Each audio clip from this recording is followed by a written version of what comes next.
Video को अगर आप स्किप किए बगैर देखेंगे तो आपके लिए बाजरे के आटे का पराठा बनाना बहुत आसान हो जाएगा।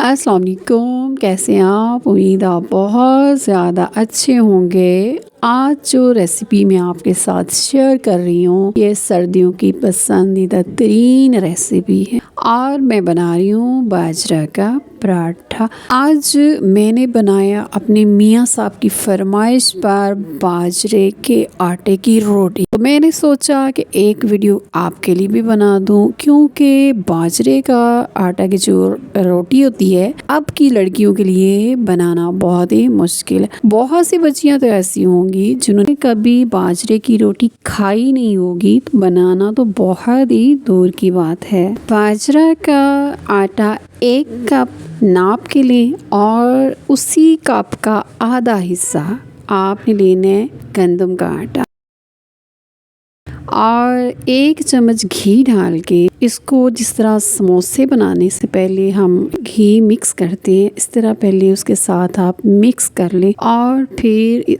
हल्का हल्का पानी डाल के, थोड़ा थोड़ा पानी डाल के आपने इस आटे को गूंदना है। आप बेहतर है चम्मच के साथ थोड़ा थोड़ा करके पानी डालें और हाथ का जो पीछे वाला हिस्सा होता है इसके साथ इस आटे को गूंद के आप रख दें। अच्छा, रखने के साथ ही जब आपने ये आटा बना लेना होता है, साथ ही आप पैन रख लें, तवा रख लें, उसको गर्म होना और साथ ही आप रोटी बनानी शुरू कर दें।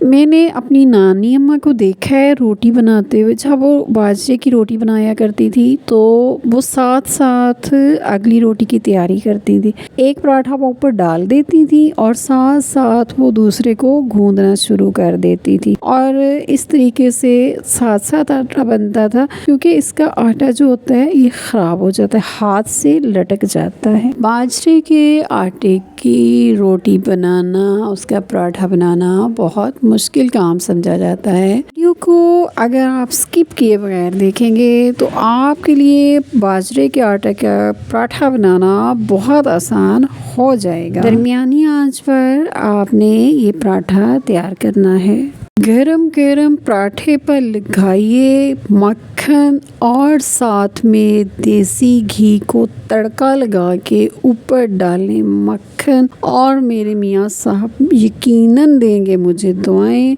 और आप भी अपनी दुआओं में मुझे याद रखिएगा। अल्लाह ताला आपकी सेहत और खाने में बरकत दे। अपना ख्याल रखिएगा, फिर मिलेंगे एक नई और मज़े की रेसिपी के साथ। अल्लाह हाफिज़।